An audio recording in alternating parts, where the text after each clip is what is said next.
I'm never going to be satisfied with this framing. So Damian Wayne's going to be Robin again.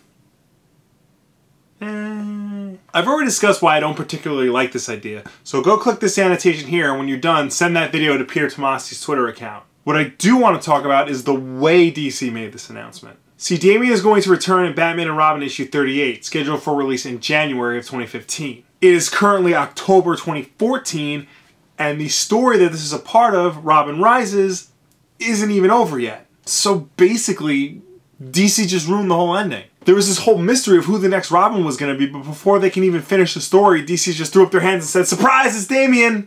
Eventually. Also, apparently he's got superpowers now? What the f— Anyway, the point is, this is just another example of publishers actively spoiling their stories before they're released in an effort to boost sales. And that really should stop.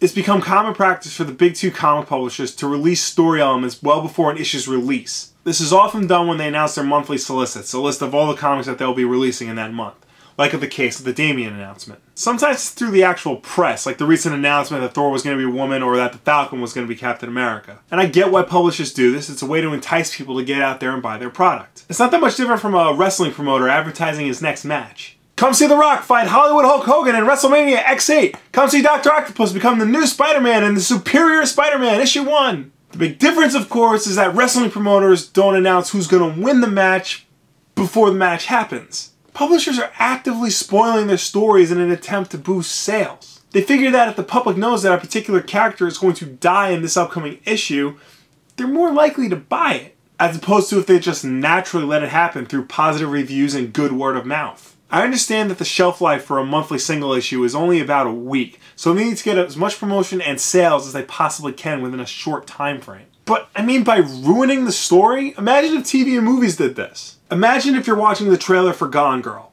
Spoilers for Gone Girl, by the way. Now imagine if in the trailer for Gone Girl, which comes out several months before the movie's supposed to premiere, they just flat out say it was the wife's plan all along to kidnap herself and frame the husband. That wouldn't make people flock to the theater to see it. They'll probably, if anything, catch it on cable late at night. Maybe Gone Girl's a bad example because it's based on a book and that plot twist is in the book, but the fact remains. It's okay to hint at a big change or a twist that's coming up. The Simpsons did that recently. They kept hinting that they were going to kill somebody off in a future episode, and they'd only drop a clue here and there. And while the final result wasn't really all that shocking or important, it got people interested in watching the episode. If people knew beforehand that it was Krusty's dad who would be dying, a very minor character, nobody would have tuned in.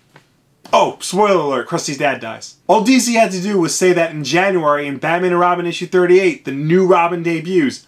That will naturally get people in the stores to see who it could be. Hell, they could have gone one step further and said that a fan favorite would return to the mantle of Robin. That can mean anybody and it'll generate a lot of buzz and speculation. It could be Damian, but it could also be Dick or Tim or Carrie Kelly or Stephanie Brown. Not Jason though, let's not kid ourselves. So publishers, please stop ruining the stories before they're released.